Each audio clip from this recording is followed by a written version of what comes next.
Well, good evening, everybody, and welcome to yet another episode of the Unfiltered Conversations. And tonight we have another really unique episode, one that we haven't done before because I haven't had this many people on. So this is really awesome. So we go ahead and decided to call it the panel edition.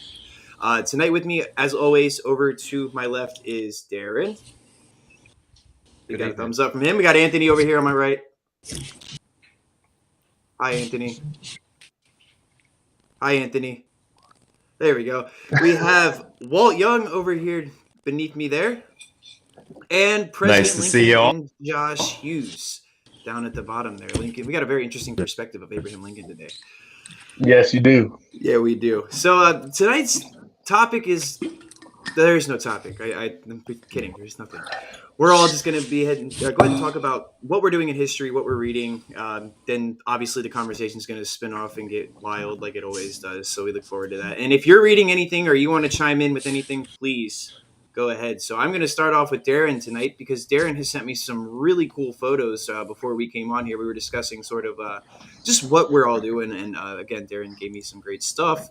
So, Darren, I'm going to put the first photo up, and I'm going to have you talk a little bit about what exactly we're looking at. So, without any further ado, boom. Darren, what the heck is this? That is a Napoleonic fortification at Dover Castle.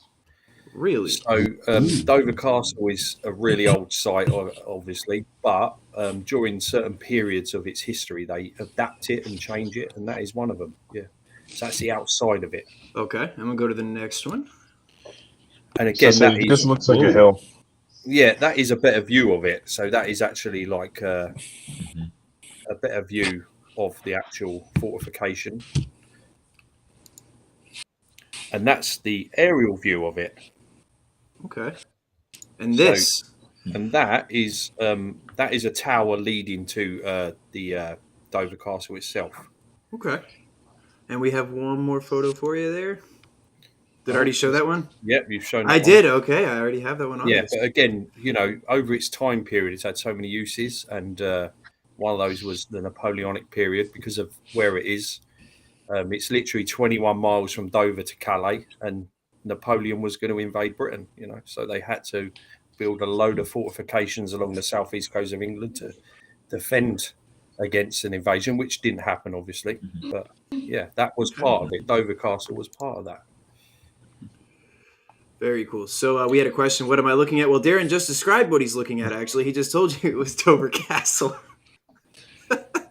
Yeah, maybe rewind a little bit and see what he said there. But yeah, it's Dover Castle is what he was just describing there.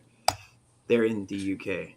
Another cool thing that we like to do here, I like kind of starting out with what Darren sends me photos, because obviously if you're here in the US, you don't have history. Napoleonic warfare, we do have stuff from that time era, but England has so many more buildings, 13th century, 14th century. We don't have that over here, so it's really unique. And I always like to bring up that he had the opportunity to drink in the Black Horse pub. So if you know anything about the English Civil War, amazing, yeah. I mean, I would love to have a beer in the Black Horse pub. That would be awesome. Oh, you will do one day, don't worry. You came in the middle. Okay. So if you're in the middle, yeah, I can see how you missed that there. But yeah, he was showing us pictures of Dover Castle. But that's not the oldest part of Dover Castle. The oldest part is actually a Roman lighthouse from the first Roman. Well, it wasn't an invasion, but Julius Caesar when he came over, and then they went home because it was too cold. Okay. Yeah. I actually have a question for Darren about the castles. So, like in America, when we have kind of forts, we often think about the British Royal Navy as sailing up to Washington, D.C., for example, and like trying that. I'm curious how much the British were concerned about making it past their Navy, obviously, with like Nelson and you think of Napoleon's strength on land. Britain's strength, were they worried about him actually making it to the mainland? What, Napoleon himself? Or how much did the British have to shore it up just in case? But do they have like a lot to stop Napoleon, or do they have like they're gonna have to fight a land war at home? again, like I said, it was heavily defended. The coast that they really put a lot into the defence of the south coast of England just in case. Right. But again, the English Channel saves us really at the end of the day, and also with having that navy there, because at the time, again, they are the most, it's the most powerful navy in the world at the time, and but yeah, I mean, literally, I'm stepping on this stuff here. We've also the Royal Military Canal, which is it's 28 miles long. The canal was built for defence. We've got Martello Towers as well, dotted along the coastline. So they really put a lot of money and a lot of effort into. If it did happen, they were ready for it. I don't know whether they would be able to man it, but they definitely had that in place just in case. Yeah. Napoleon I didn't know about got scared of the canal water. system. Was it because he was a short little guy, just couldn't swim, or do you... And I don't know how true it is. I even understand they even tried to tunnel under the channel as well. I don't know whether it's true or not. I have heard somewhere or read something somewhere. Being invented the railroad. Congratulations. Yeah. All right. So another thing we kind of like doing too is talking about what we're reading. And Anthony has brought a stack on tonight, and he wanted to get some stuff. Oh, we're gonna start with you yet? Yeah. Oh, we're starting with you. You have a bigger we're starting stack. with you. Yeah, you're getting the spotlight tonight. The Unfiltered logo is pointing at you, so you get to do it tonight. Well, I've just finished. And everybody point at Anthony. Darren pointed at him. Oh, he's that. For those of you listening to the podcast version, at my box in this, let me give you some music while I.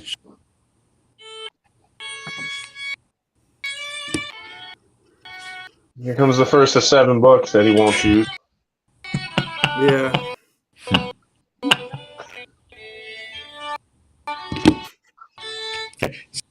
So, I got. That looks very familiar. JFK. Yeah, I have the hardcover, and I have the soft cover as of last week.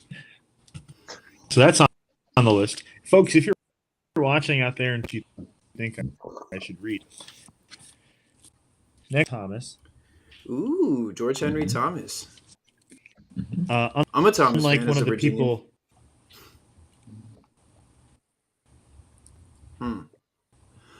Sound like Darth Vader? No, you don't. Not yet. I'm only keep Thomas getting bits and pieces of your sound, though. Yeah, Walt and Anthony are the ones. They're kind of glitchy tonight. I don't know what's going on with those two. Okay. Yeah, we have people saying it. All right, then somebody you else. guys are Let me cutting come out. back. All right, Josh, did you bring a stack? The stack of books that I'm already reading, not the 7 books that I'm asking people to tell me to read and not going to read in reality. This one, good choice. Phenomenal book. And then, that one. The Looming Tower. The Looming Tower. 2 very different historical subjects, but one is a requirement and another one is a historical interest. Can you hear me better now? Yeah, this book. Yes. This book is probably the best written one on the rise of radical Islamic extremism to September 11th. And it's called The Looming. Weird. Did we see that at McKay's, Anthony? Or no? Well, he left. If you did, I would snatch it, grab it really quickly, because this thing is like on the top 100 list of the Time Magazine's number 1 or number 100 or something nonfiction book list. Good Top TV 100 nonfiction books ever written. Oh, Darren sent me another photo too. Let me get that I'll send you a picture of that Roman lighthouse. Oh, sweet. And the Saxon church. This is the cool thing about watching it live, folks. You actually get to see this here. And if you're listening to it, you can always go on Facebook, YouTube, or Twitch and watch the replay so that you can see this. Let me go ahead and get that up for you. Now, Walt, do you have a stack of books you're reading that you're working on? I have a book in front of me. I have a couple that I'm spending the most take your time AirPods on out. recently. Yeah. Take that Okay. might help. All You're right, a little can in you and hear me out. If better it keeps without going them? in and out, absolutely, yeah. Okay. Yeah, it's probably the microphone Okay. on the computer. Okay. All right. So the primary book I'm reading at the moment is called Killers of the Flower Moon. It is about it's basically a true crime book about a murder spree in Oklahoma in the 1920s. And it's mostly about kind of the United States' relationship with Native Americans in Oklahoma. So with Oklahoma starting out as like the intended resettlement place for the United States, pushing Native Americans westward, and then ultimately becoming a state.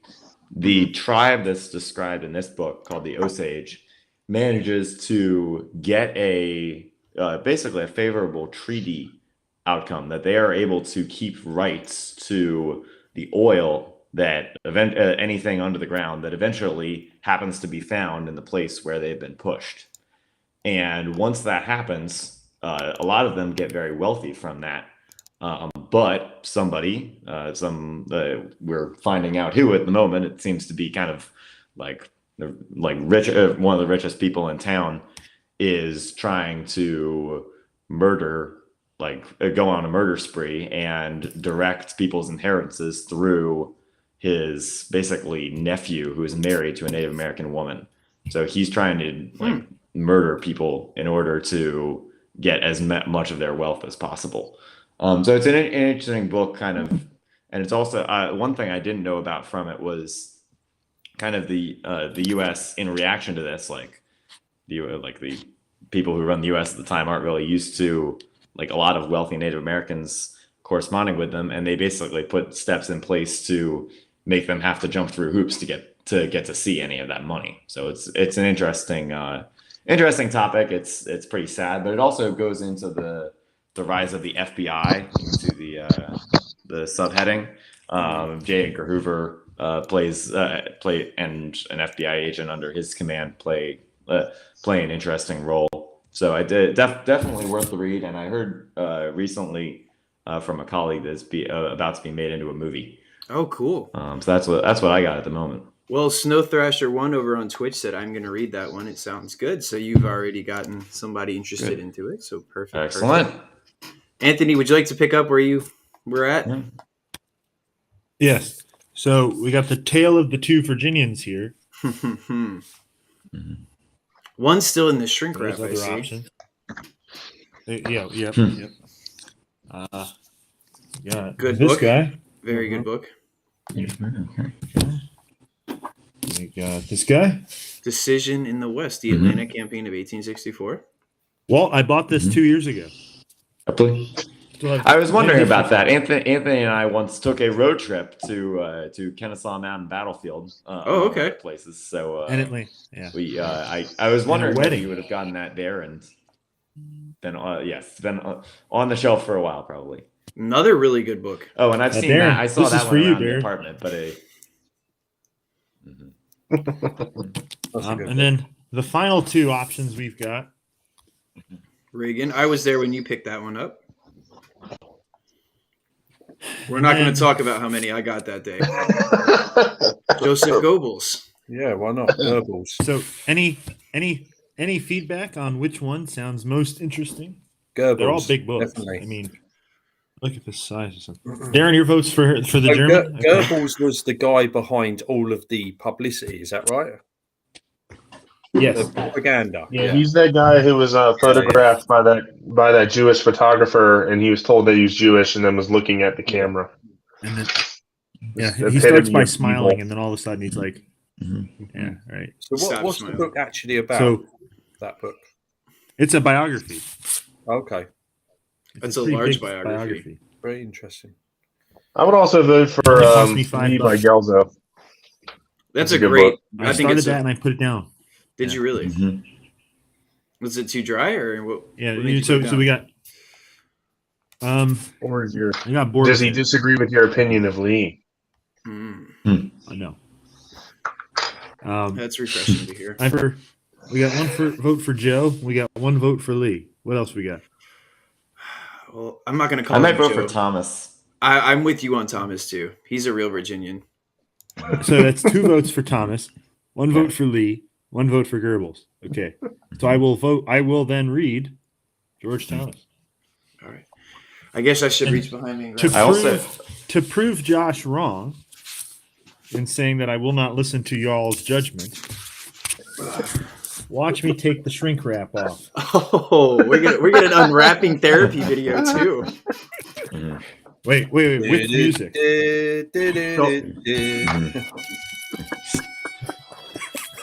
I'm gonna get copyrighted because of this. It's okay. Start the music. I actually think that's public. If anyone is interested in the because Gina got copyrighted on that. Did she? Yeah. Okay. Are you flopping? Hey, it's off. It's off. It's off. Actually, read it. Off. If anyone's interested in the Britain and the Civil War topic, I recently read a pretty good book that kind of is leading up to the Civil War and beginning. It's called Our Man in Charleston. Okay. It's about the British envoy to Charleston in the years leading up to the war, and basically him seeing the potential for resurgence in the slave trade through smuggling and basically ingratiating himself in Charleston society while still being firmly anti-slavery and trying to keep Britain out of Confederate good graces. Okay. Yeah. So since you're in Charleston, I actually have a question on whether you've read this or not or plan to. Have you read a book called Denmark Vesey's Garden yet? Yes, it was one of it was one of the first books I ended up reading before moving down this way. Was it I found it to be an extremely actually when I first started my new job back in October, that was actually one of the first books I started to read, and I found it incredibly powerful. I don't know if you found it the same, but yeah. So for anyone who might be interested in it, it is not exactly a Civil War book. No, it basically will begin, and it's also not going into too much detail about the Denmark Vesey rebellion itself. It mostly begins on April 14th, 1865, not with the Lincoln assassination, but with the American flag rising again over Charleston Harbor. That's right. And then going forward into basically Reconstruction and the potential for civil rights in Charleston, and then ultimately kind of how race relations have developed since then in the city. So yeah, it was an excellent read. Yeah, it was. I found there was a lot of modern parallels that were drawn to that were really, really powerful. Yeah. Speaking of modern parallels, I got a stack of books too. So the last few episodes, I've been talking. I got another Waco book that actually came out this year, and this one took priority even over the last one that I was reading. This one's known as Waco Rising. This is written by Kevin Cook, and it's about David Koresh, the FBI, and the birth of America's modern militias. There's a fire on the rise. There is. They made a show out of that book, right? Rising. The one that a show is made out of is this one. This is written by a survivor from Waco named David Thibodeau, who wrote a book called Waco: A Survivor Story. That's not the original book, though. The original book was published a place called Waco. Excuse me, and that was made into the miniseries that many of you may have seen on Showtime and now on Paramount Plus. There's actually a new one coming out April 14th, which is going to be about the aftermath, talking into Oklahoma City and a lot of their militias that are formed and consider Waco to be their new Alamo and their new place to take a pilgrimage to, and that's what this book goes into, because many of you know there was a crazy little event in January 6th of 2021, and there's a lot of parallels that have been drawn from April 1993 to January of 2021. So that was something, being present for that unfortunate incident in the Capitol building. This was something, and I'm very interested in how Waco ended up becoming as bad as it was, how it escalated so quickly and ended up in a 51-day siege. So, you know what? I would like to dive into that. So that brings me to my second one, which I may have shown last week, but I'm going to show it again anyways, because Jeff Gwynne is just a fantastic author. He wrote one book that I really, really liked, and I didn't make the connection until I picked this up. He wrote a book about the shootout in the OK Corral that was really, really good. So if you are into some of the Western stuff and Wyatt Earp, of course, read that. But he wrote a book about Waco, and this one's more of a overall history of what happened, more so than let's take the historic narrative and talk about why it's still important today and what is still happening today because of that.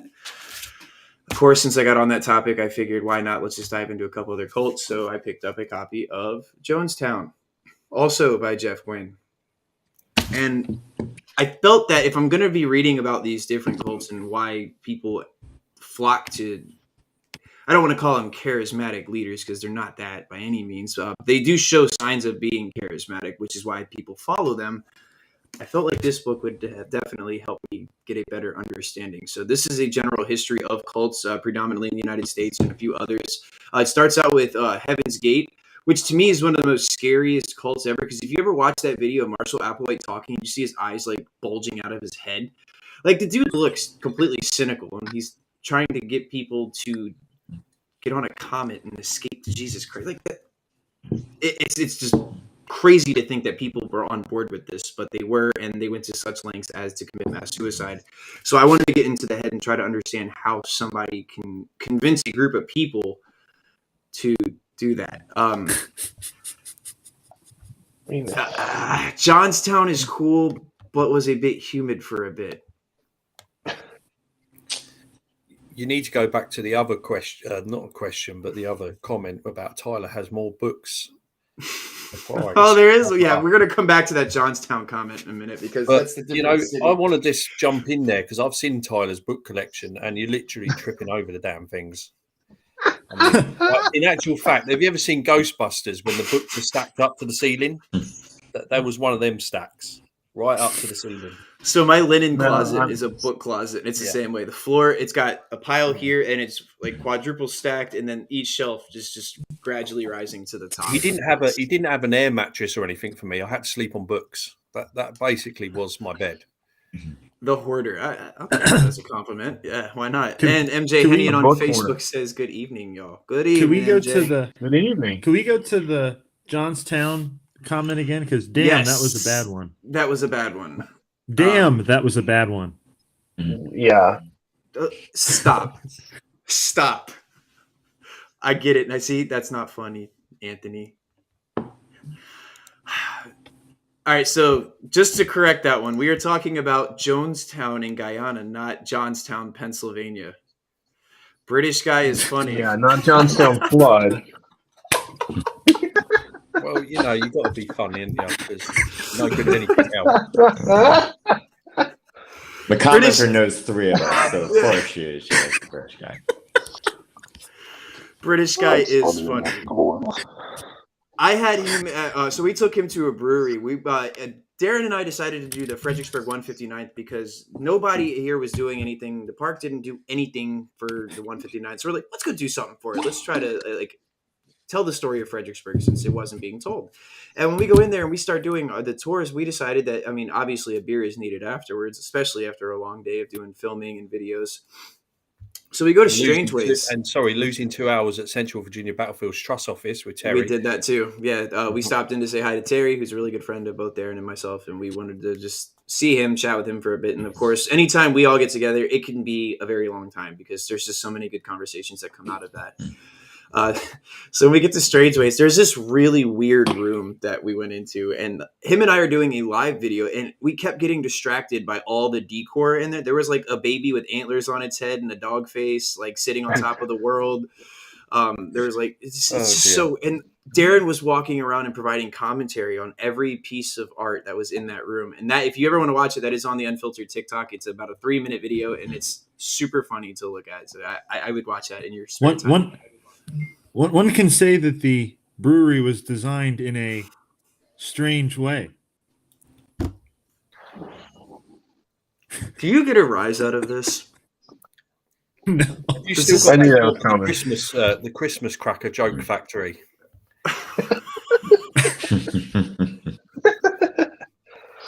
We're used to it. Trust me. I know. I'm trying to learn. Do you make it stateside very much?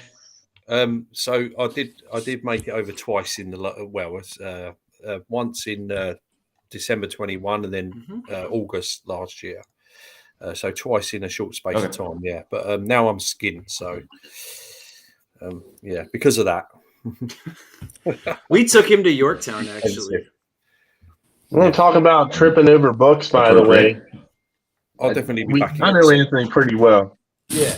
We had 16 boxes of books in our dining room for months. And then how about the 16? official records? Oh, it was pretty awesome, though. You can't. I was like, we're going to go where and pick up what? And I was like, sure, of course. we drove. So we wound up with 16 boxes in the dining room. Yeah. All first printing of the ORs. I have 2 of those, and one of them is the Overland campaign, and I literally found that for $1.50 for an original printing, and I couldn't help it. Even though the pages are damn near falling out, it was still definitely worth grabbing, so you can at least read some of the stuff. Because, of course, Emery Upton has a great... I want to see y'all stashes of books. No, you don't. No, there's no organization to it. You can see my changing table behind there isn't. Me. It's just literally on the floor. I feel. Wait. I mean, literally, if Tyler takes any books out, his ceiling will fall down, you know? I actually have a collapsing bookshelf right now because of my cat. My cat jumped off the top of the bookshelf. Literally. He's holding his house together. It is. It's structurally integral to the house. It has to stay. I just falling out already from Josh's. Floor's collapsing, probably. Who knows? Do that comment. Share that comment. Who is Emery Upton? I don't know who that is. Oh my God, guys! Oh, Emery Upton is better than Francis Channing Barlow, and let me explain why. As I say, who's this guy named Francis Barlow too? Compared to Upton, not much of anything. No offense, Anthony. Emery Upton is. This is my reaction when anybody says that. MJ Henney, and I will tell you all about Upton in a brief Reader's Digest version. He's one of the greatest commanders to come out of the Civil War. He's not only in charge of the infantry at one point, he's also in charge of the artillery. He's also in charge of cavalry. He doesn't really go to the Navy because that's David Farragut's job, chartering up the Bull Run and all that stuff. There's a funny joke behind that too. Emery Upton, yo, guys, come on. No. Y'all know, and Eric Cole, you don't even have a leeway. You live in New York. You know exactly who he is. You live very close to where he's buried. You don't have that. I'm not excusing that one. You know better. Hey, and I'm Team Hancock too. Yeah. Except for Fredericksburg. Yeah. Or except for when he gets asked to get down off his horse in Gettysburg, the movie. I'm only joking. No, we can't hold Ted Turner against him too much. No. Ted Turner's fault. See, he knows. I knew it. I was like, Eric, come on. You know exactly who that guy is. But welcome aboard, guys. Thank you all for tuning into some fun, unfiltered conversations. We have a panel of just unfiltered conversations for you guys tonight. So I want to hear what you guys are reading too. MJ, I know you're reading something. Eric, I know you're reading something. Share what they're reading. I have another book that was Braceface Jerry on YouTube a little bit ago said that he's reading a book called Civil Action. I feel like I've heard of that before. I'm not quite familiar with the name, but I feel like I've heard that in passing. If any of you guys know it, please fill me in, but I'm not. I invite you all to Helmira. Oh, I'd like to go to Helmira one day. It's been closed for a while, though. Mm-hmm. Has it? Yeah, since 1860, since the last Confederate left. Well, yeah. Who operates it nowadays?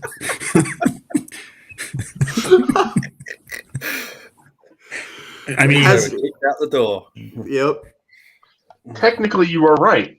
That's what's funny. Yeah, technically. Yeah. Technically, you're right. Not getting any better though. Doesn't make it a terrible. So the British guy isn't the only funny person here. Obviously, Anthony's making some good jokes. That was a good one. He's a bit of a chameleon. Yes. Sometimes he actually makes some funny jokes. Sometimes my stomach does flip-flops when I hear it. You are funny. Anyway. MJ Henning is currently reading Memoirs of Harry Heath for research. Does it mention the shoes? He brought up infantry support. Yeah. Let's go surprise Harry Heath. Now take the Union Army. Oh, my teeth won't open. I think that you could have mistaken my orders. No. His teeth never open. Oh, sir, they won't leave. Open. Infantry support. Eric Cole's reading the new Johnston book. All right. I actually saw that at a used bookstore already for $13. So if you ever find yourself in Manassas, there's a copy sitting in Manassas for $13. No, it wasn't there the other day. It's gone finally. Yeah. Somebody snagged that. I figured. Eric bought it. Is the He came McMurray down. described? Is that the Yes. same woman who wrote Confederate We Record? can point the whole division. No, went that's after Stephanie. The Johnston book. Okay, yes. So I haven't got a hold of that yet. I looked at some of the first few pages because I was really interested to see what like the Manassas side of that would have been. But there wasn't a lot on Manassas, so I ended up passing on reading it because it seemed like it just kind of glanced over Manassas. And I was like, I mean, not that it's a bad book or anything, but Johnston was at Manassas for sure. He was there, and there was like 2 or 3 pages talking about it. I was like, nothing. So it made my pass list, unfortunately. Tyler, can you tell him to behave himself? Do what? General Johnston's Can you tell him to orders. behave himself? He's making me laugh. Who is? Anthony. Josh? Oh, Anthony, please behave yourself. What did you do? I don't know. He's just smiling. It makes me laugh. Keep smiling, Anthony. Just look at Darren in his eyes and smile. Oh, yeah. Well, all right. We're going on a force march to save our country. Yeah. Oh, that's Godson Jackson. Yeah. Yeah. That's the only time I think they mentioned Johnston in the movie. Happens to be first minute. The worst stuck on beards you've ever seen. Don't they mention Beauregard? Not No, he says General Johnston's orders. Oh, yeah, that's right. General Beauregard has been attacked at Manassas Junction. Can I point something out about that? You know the actor that plays, I think it's Hood or someone in that.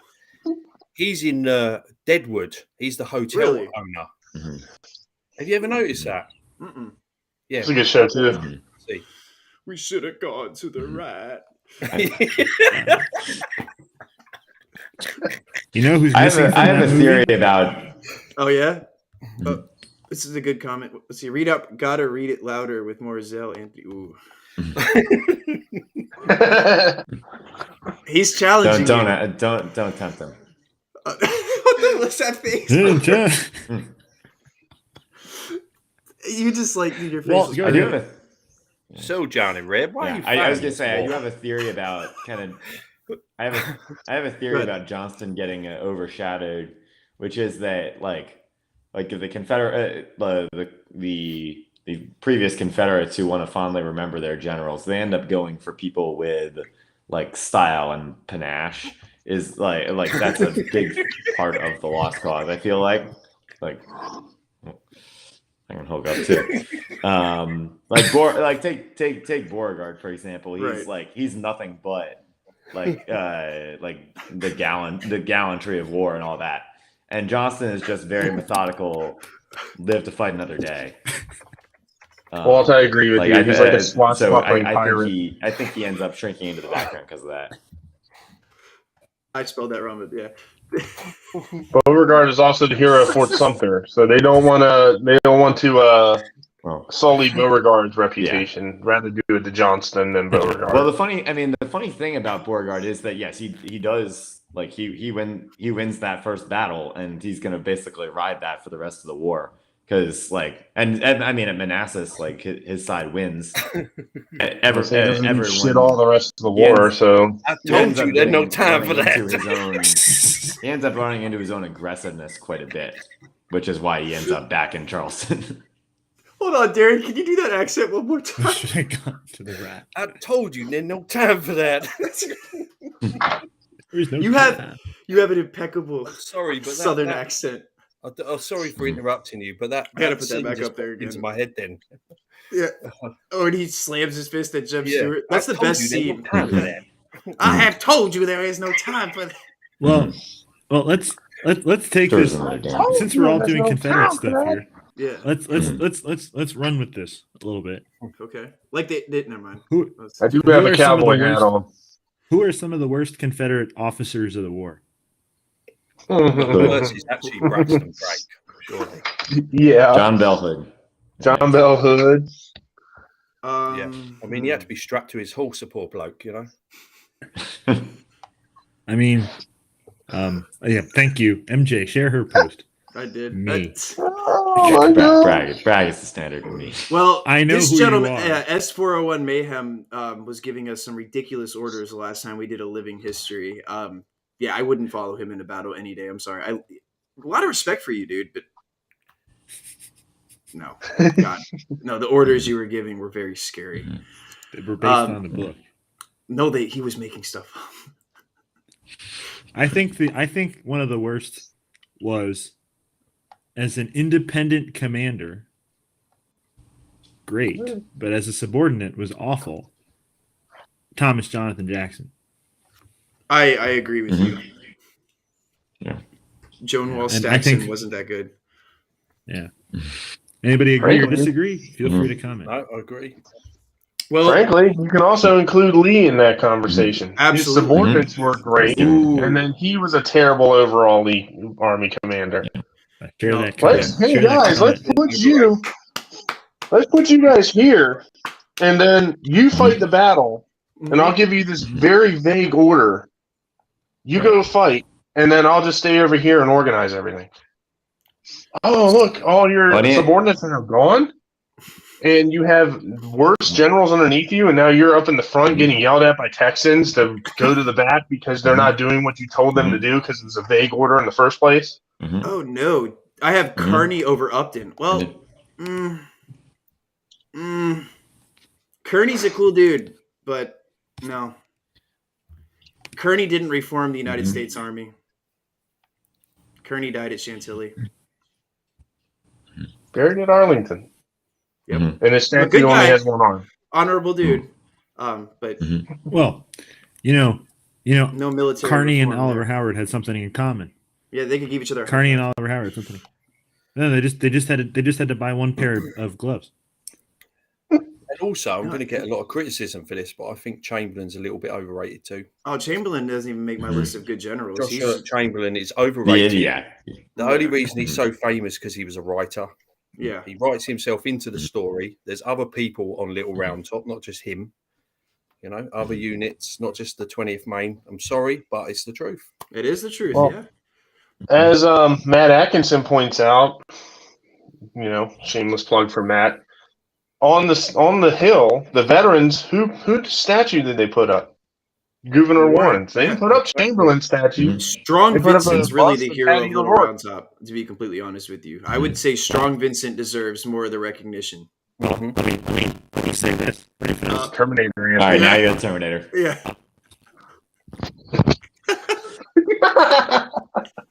He's hulking up. Yeah. That's part of the hulking up that he'll be right back. There we are. All right, Anthony's back in here. Hey, buddy. Okay, can I say something? Yes, you can. You know what officers have more recognition on Little Round Top than Chamberlain? Dan Butterfield and Francis Barlow. I knew Francis Barlow was going to pop in there. He's in on there. Where do you see Chamberlain on that hill? On the wayside. Way Those behind. Things can, yeah. To the right. Where do you see Barlow? Right smack dab as you're going up those stairs. So he's got more recognition than that overrated guy from Maine. O'Rourke, too. He's up there. The most, everyone likes rubbing his nose, He's got a lucky nose. Was apparently from one of my fans on texting me over here says that I was like biz on the audio for a second. I'll be back. We say it's Terminator. Darren called him Darth Vader earlier. I like it. There's a lot of different things we can say when the microphone does that, but it's become a staple of this show now. Yeah, that's right. Chamberlain doesn't have a bar in Gettysburg. He does not. Aurora got a bar, so he's obviously better than Chamberlain. I like that. All right, well, let's get out of Disney World here for a minute. Get back to the other parts of the Civil War. Let's see. Oh, that was spicy. Anthony, do you have any insight for that? For our Boy Scout Barlow here? I didn't know the man, so I can't answer. He could have been a Boy Scout. You better know the man at this point, though. He was in Cub Scouts. Reading. Cub Scouts. Hold on one second there. Let me see. Let's go back to what we were talking about at the very beginning. Yes. What was you talking about? Change the war. Let's go back a little bit. Go to 1815. right? It was 1815, right? Waterloo. Waterloo was. Waterloo. Yeah. Please don't ask me anything about Waterloo because I'm really shit at Waterloo. I know it's really bad. That seems like a euphemism. Well. Who? British military, right? The greatest in the world for many years. Where it was, right? Yeah, not anymore. Yeah. No, not anymore. Yeah. I mean, who are some of y'all's favorite military minds that came out of Great Britain? Well, obviously, Mr. Wellington, which is really cool because he actually died literally 5 minutes down the road from me at Walmer Castle. So he was a warden of the Cinque Ports, and his campaign bed is in that place. Also, his death mask, which is quite scary. What was really annoying, I wasn't allowed to take any pictures in there, but I took some sneaky ones, so don't tell anyone. But drops it on the street, tells everybody. There you go. But I don't know. Yeah, him. But again, I don't really know much about that period. It's really bad, isn't it, being British? But I'm more into the Civil War and like the English Civil Wars more than anything. They're sort of my favourite eras, Well, then, Josh and I used to watch. Found this show on Hulu. Secrets, or what is it? It was the show about the Tower of London. Okay, yeah, that's really cool. Cool history, yeah. And there's Bloody Mary. And of course, there's one guy's job, Chris, the Raven Master.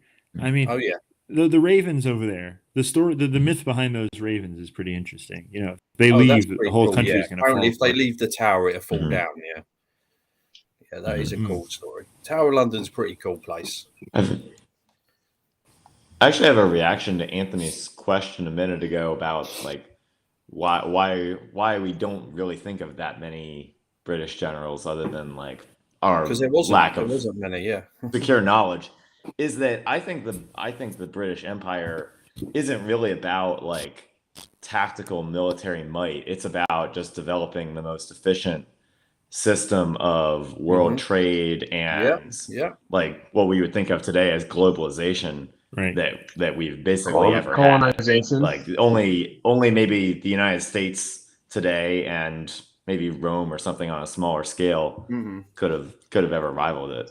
And you've got to they're efficiently expanding around the globe, and that's why they're a huge power, not because of like a tactical military advantage. Definitely, yeah. Plus their island. And you can thank Benjamin Disraeli for that. There you go. No, Readout Productions has commented that the little I've read about John Graves Simcoe makes him seem like a fascinating man, but in the field and in private. Simcoe is somebody I just read about, actually. I read a book by Alan Taylor called The Civil War of 1812, which was a phenomenal book and very insightful, too, especially when it comes to what's going on around the northern part of the United States and into Canada. Something I don't want to say is often forgotten, but living in the Chesapeake region here, it's kind of easy to want to study that, and General Coburn, studying that guy instead. Call him like it is. Yes, he's Cockburn. I'm going to continue saying that. Jerk burning all of Southern Maryland. Yeah, where I'm from, burning every town that he came across. Yeah, he was a real terrorist. Actually, if you really look into what he was doing, he was committing acts of terror and some very horrible crimes on the American citizens all around there. But I gotta again, Anthony drags me to this place called McKay's. For those that haven't heard already, and you can ask him. This last visit, man. You don't need to be dragged. Let's be honest. No, I don't. Not at all.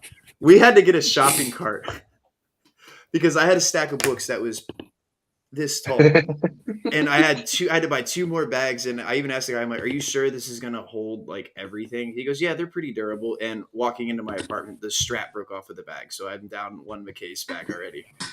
But I got some like pretty good World War II textbook sized books on just like Holocaust and a few other things there.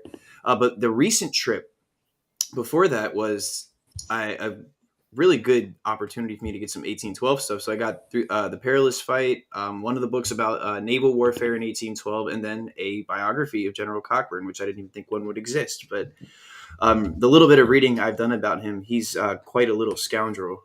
Again, no offense, Darren. He's just not a good dude. He burned our White House and our Capitol. He did because he deserved it, But anyway, I'm only joking. Going back to what Andy was saying, I would also chuck. We the people. As a military, leader, a military-minded person, Oliver Cromwell would also be put in there because Oliver Cromwell was a cavalry commander, right, during the English Civil Wars. He did become more powerful, but he actually changed the way people use cavalry. He would reform his cavalry where, like, the royalists would attack and then leave the battlefield, but he would reform them, so they become called the Ironsides. And so he actually changes a lot of things, So before he becomes the Lord Protector of England, he's actually a very good cavalry captain. So he would be on that list, as well as his the army commander, Sir Thomas Fairfax, which I do believe Fairfax County is named after. It is indeed. Thomas Fairfax was was the army commander of the Parliament Army during the English Civil Wars. Okay. A very good tactician and army commander. I'm still in the market for books on that war, man. I try every single time I go to McKay's and there's not much. That's interesting.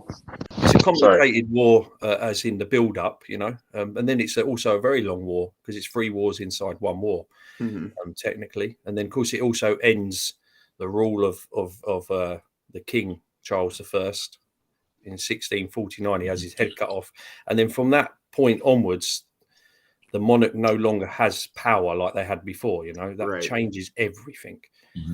And also, even down to the crown on top of the king's head now is post English Civil Wars, because Cromwell has everything melted down and destroyed.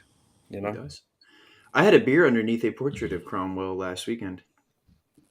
And again, also Cromwell did some awful things in Ireland as well, which is Anthony, not very nice.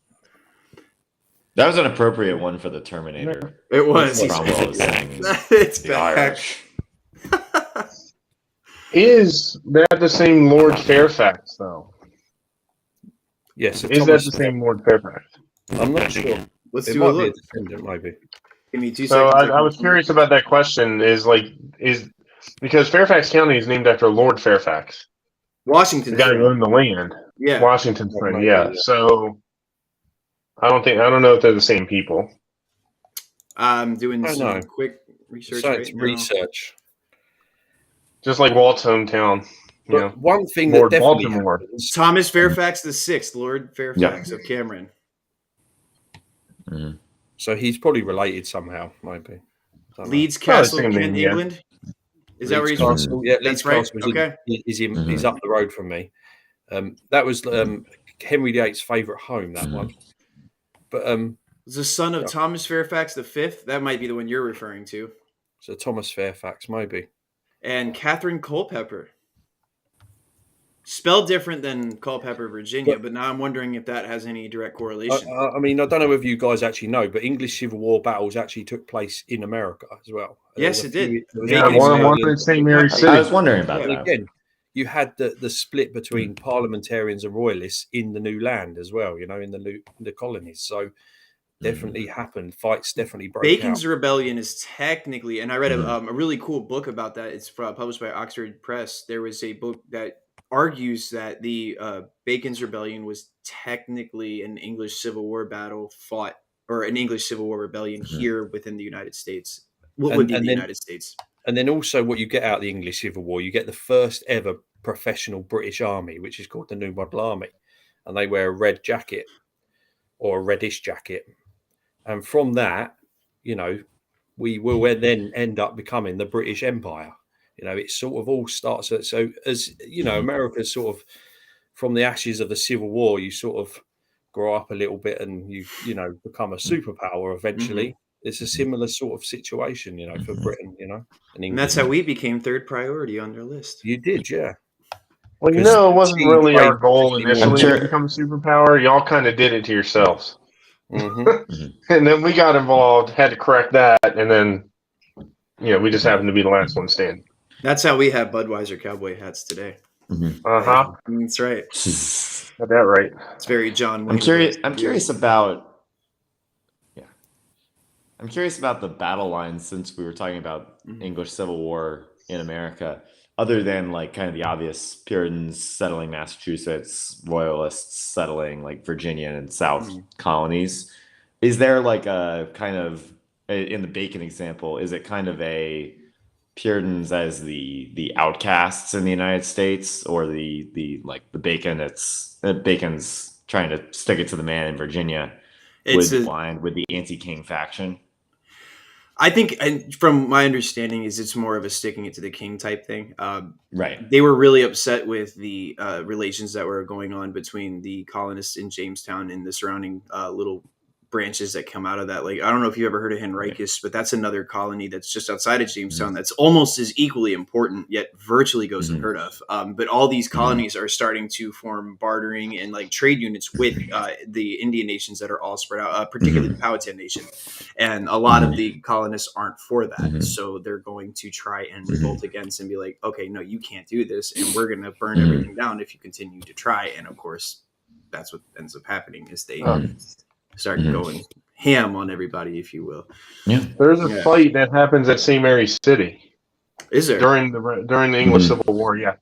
I don't know many details about it, but I remember reading a little bit about it where they lined up in the field and literally were about to fight each other. But I don't know if anything actually happened or what. But it's a battle in the English Civil War between the two forces. It's a battle of St. Mary's Church. No, who left? Oh, it's Josh. He's back. Okay. I was really enjoying what he was saying there as well. Yeah, there you go. All right, I'm actually. Is it the Battle of St. Mary's Church, or do you know what it's called? I'd like to look into that really quickly. It should be at historic St. Mary's City. All right, let's see. Something along those lines. I might be wrong, but I remember reading something about it. English Civil War. I remember reading something about some fight around St. Mary's City in a book. There was kind of an American, like it was an American nations book. It was kind of tracking like the different, like how the different colonies developed. But I'll see if I can look it up too. I should know this because I'm from St. Mary's County. I'm seeing a lot of 1812. If anybody else is out there, bucket list sites to visit. Am I sounding bad again? You for a second you were, but just for a second. We need to get you an external mic if you don't have. I also saw on Facebook, John Tracy and Noel Harrison like the video going right now. Hey John, hey Noel, if you're still watching. Josh also on Facebook said "Yeehaw" to your cowboy hat. So that's nice. Got that right. For that. Yes, sir. Yes, I'm actually really interested in trying to learn more about this St. Mary's City engagement. That would be rather interesting to see. But I want to circle back to Stonewall Jackson for a minute. You found something, Walt?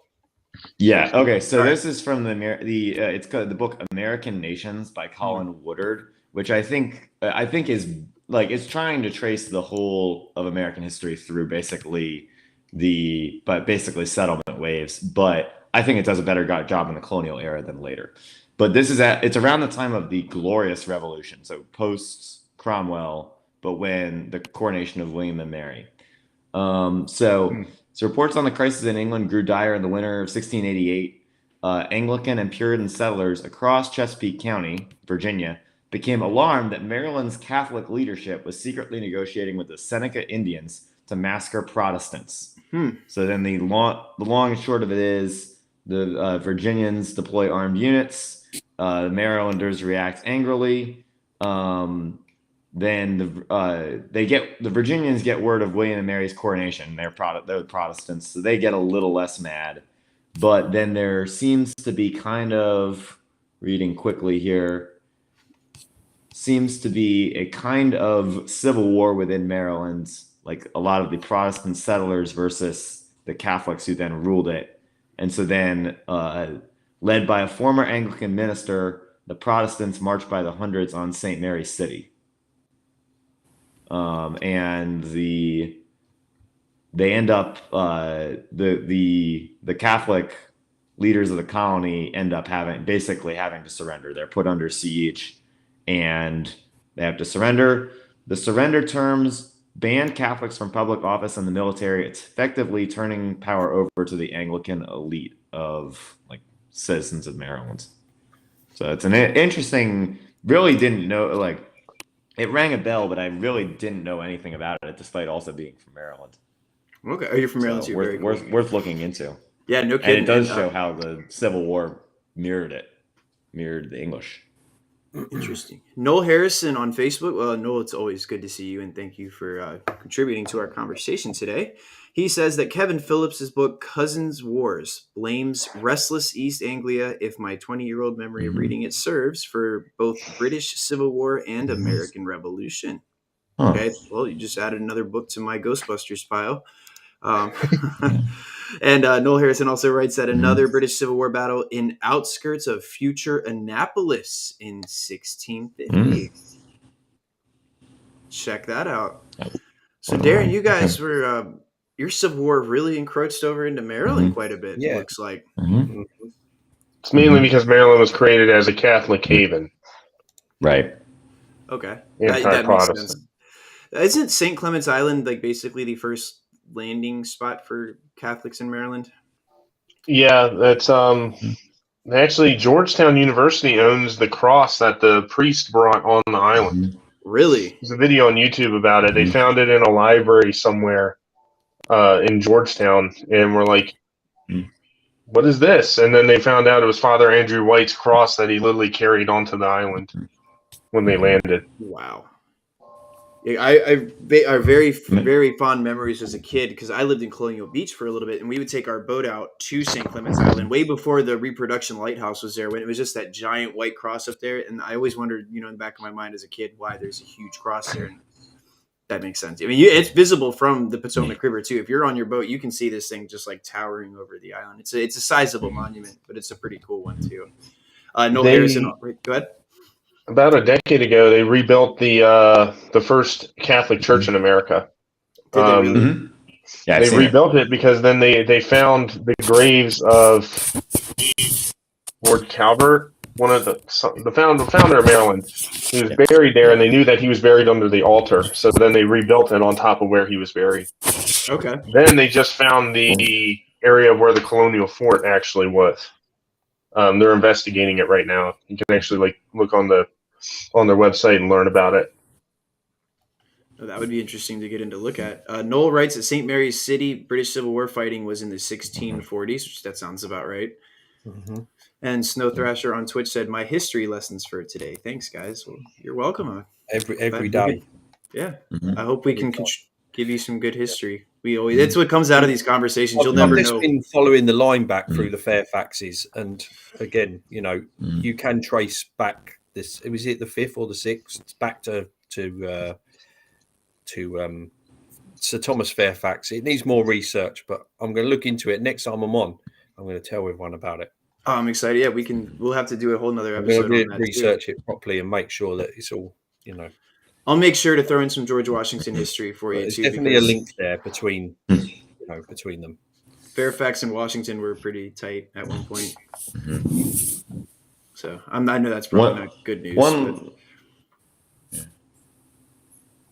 One last parting shot on the English Civil War connections. You will see some basically Southern partisans leading up even to the American Civil War, who basically are calling the abolitionists and people up north Puritans, that they're still using that as the insult, and that there are even some who are going to take a lot of pride in kind of like the Sir Walter Scott kind of thing, that they're going to be seeing themselves as proto-royalists from the English Civil War. Like the University of Virginia is still the Cavaliers, for example, and you get people trying to draw those connections, which I think on the southern side they think that will make them look favorable. If you look at the way Jeb Stuart dresses, he dresses like a cavalier. Well, as Colonel Arthur Fremantle says, that's as Colonel Arthur Fremantle says, Cavaliers and Roundheads, off with his head, off with his head. It. Right. Yeah. Different dreams. Different dreams. We're a lot more civilized now,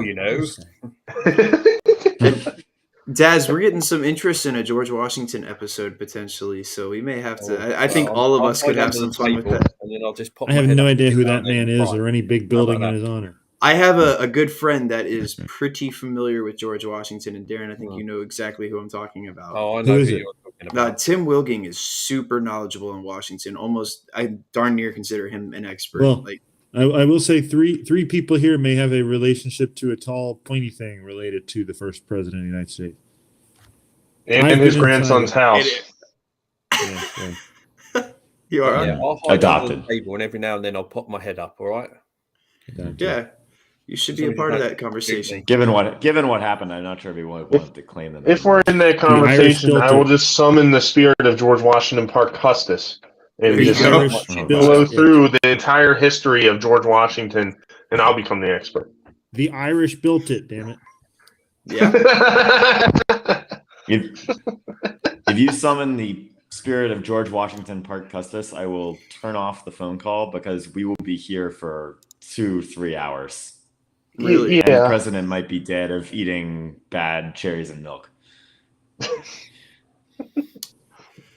Parke Custis spoke at one of the dedications for the monument. I forget whether it was the 48 or the 51, but if it was the 51, then he personally killed the President Zachary Taylor. Yeah, he made him so thirsty he went back and drank bad milk and cherries and died. Because Custis spoke for like 3 hours. Oh. Wow. And again, the Irish. We get it, Anthony. The Irish built it. Okay. Just making sure. So since we're speaking about weird presidential happenings, I didn't know when I was working in the Capitol a few years ago. I ended up getting a tour of the ladies' reading room, and one of the most morbid. And this guide was so excited to tell me that you see that couch right there. I'm like, yeah, it's a nice couch. Because John Quincy Adams died on that couch. I'm like, oh yeah, oh hell yeah, he did. And he's like, yes, he. I think it was was it a stroke or a heart attack? I'm not sure which one. I think it was a stroke. But he was in the middle of what then was the House floor. Now it's obviously Stat Hall. But he was in the middle of talking and just drops down. They brought him onto the couch. That's right. He would expire. And now congresswomen sit on that couch and read some of the laws. And I thought you were going to say sit on that couch and die. But well, no. It's a long-standing tradition. I honestly think it's one of the more badass presidential deaths because he died doing what he what he devoted the last basically quarter of his life to. That's right.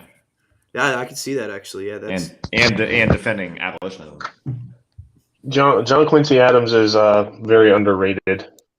Son of a founding father, abolitionist, helped William Henry Seward. You can go on and on for days for that guy. Died on the floor of the House. I have a picture of the couch, actually. Well, if it wasn't for Seward, the Brits would have been involved in our war. That's right. No, thank God. Because he wanted to fight them. Halleck. We won't even get started on him. Thankfully, they didn't have to get involved because we would have had to beat him for a third time. Thing is, there was too much to lose on our end. Firstly, we're getting all the grain from the north. How are we going to feed ourselves? And there is the couch that one of our viewers just dubbed the death couch. Again, we'll just show it one more time. Go. That's it. And to be fair, the ladies' reading room is very gorgeous to go into to see. It's almost blinding because everything is painted with this vibrant white. So it's like, holy crap, I can't even see in here. And you just got this offsetting green couch just in the middle of the room. Well, it's like when I was in Brighton back in 2016, and we went into the pavilion over there, right? George IV's big thing, and the person taking us around is like, no big deal. That's where George IV died. But let's move on. Just like what? That's the bed. It's like. No, and they did that, and I think even at Mount Vernon, they still have the bed that George died in the room too. So we saw that as well. It's so weird going to see it and like, oh, okay, well, that's nice. If you went to visit Custis during the 19th century when he was alive, he could have slept on the bed that George died in. It was in a guest room. Where? Really? Mm-hmm. It was in the guest room in the north wing of Arlington House. At least for a short period of time. So it made its way from Mount Vernon to Arlington House. Well, the next Yeah, time Custis you bought all the Mount Vernon stuff, went bankrupt, and go to Tower Hill, He just outside milked Tower it. London, and you'll have all of the deaths. You'll have Tower Hill where the scaffold sat and everyone got executed. And you can stand there and stare at it if you want. Well, I made sure when I was over there to eat at the pub, the hung, drawn, and quartered. There you go. Right up the road. Yeah, I made sure to have a burger over there. Probably Darren, made of Anne Boleyn's. Yeah. The mystery meat burger. Yeah. Mystery meat today Oh. is Jane Seymour. Yeah. Darren and I, about a year ago now, we ended up almost doing an entire episode about hung drawing and quartering. It was interesting because I didn't necessarily know all the details about that, and he just broke it down in vivid detail for me. And it was, I did. It's graphic. And then you may have regretted it. But again, that was only reserved for people of, importance. People like myself would just be hung, But if you're a witch, you're going to get burnt at the stake, That happened here too. And the witch trials which happened again in America as well. Yes, they did. Salem, And, Massachusetts. That's the one time. That's the one time where steak is good. Well done. There you go. And also beheading, you have to be someone standing to be beheaded. Oh, Anthony, that was spicy. Well, being that we're talking about this, plus the previous subject, I've always been curious with the historical hypothetical of what would have happened to George Washington if he got captured. So I'm would he have been brought and put on trial in London and then, brought through the gates, the bloody gate at the Tower of London? Maybe. And beheaded, or what would have happened? But it's kind of a gruesome thing to think about. But it's like, in reality, if he was caught, that's what he would have done to him. So, This is a conversation separately. Darren would like. Trader's Gate, correction. Trader's But Gate. then again, the whole point of an execution was to scare the people where the population of, whoever lived there. So maybe it would have happened in America, Maybe they'd have done it publicly there. Maybe. Very well could have. Speaking of the what ifs of history, tomorrow on Hulu, after 40 years, History of the World Part 2 comes out. Mel Brooks, TV show. History of the World. There's never supposed to be a part 2, was there? No, there wasn't. Right, it was jokingly put into the end where it's like, "Come see Hitler Jews on ice. in space. Yeah. Hitler on Come ice. see Hitler on ice." Yeah. Yeah. And then 40 years later, it's like, here's a 6-part TV show. All right. Well, gentlemen, do you guys have any last-minute thoughts before we close out here? Because we are reaching our hour. We're a little over now, which is fine. But anybody have any last-minute thoughts before we close it out? Yeah, Anthony, don't give up your day job. Closing us out with What? He's been closing us with jokes on the last few episodes, so I feel like we should make this a tradition. Anthony, it's spotlight's yours, dude. Point at him. Everybody point at him.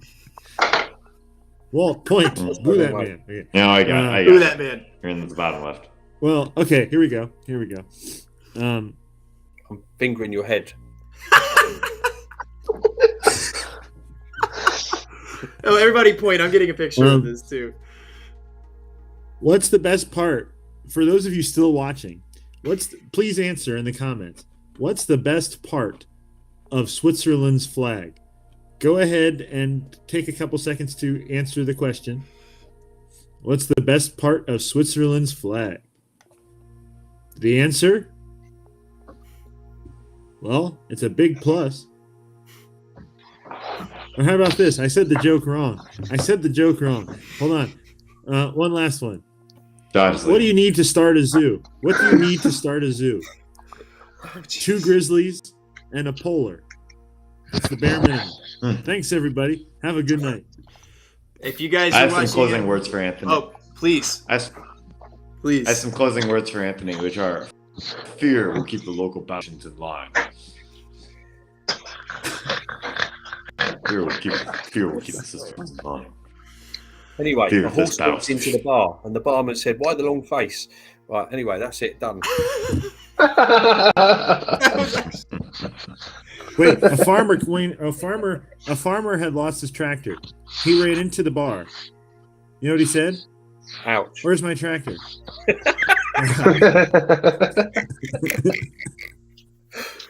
My God. Everybody, I'm going to spare you any more of this. Anti-joke. Thank you all so much again for tuning in live. If you didn't catch it live, this will be on no copyrighting. No. Turn that off. 1980s bullshit. Try this again. Thank you for watching if you watch live. Thank you for listening if you're tuning in on Spotify. This episode will be live in just a few moments on Spotify for your listening. Thank you guys again for tuning in, and we will see you guys. If you want your ears to bleed again, please listen to it. That's right.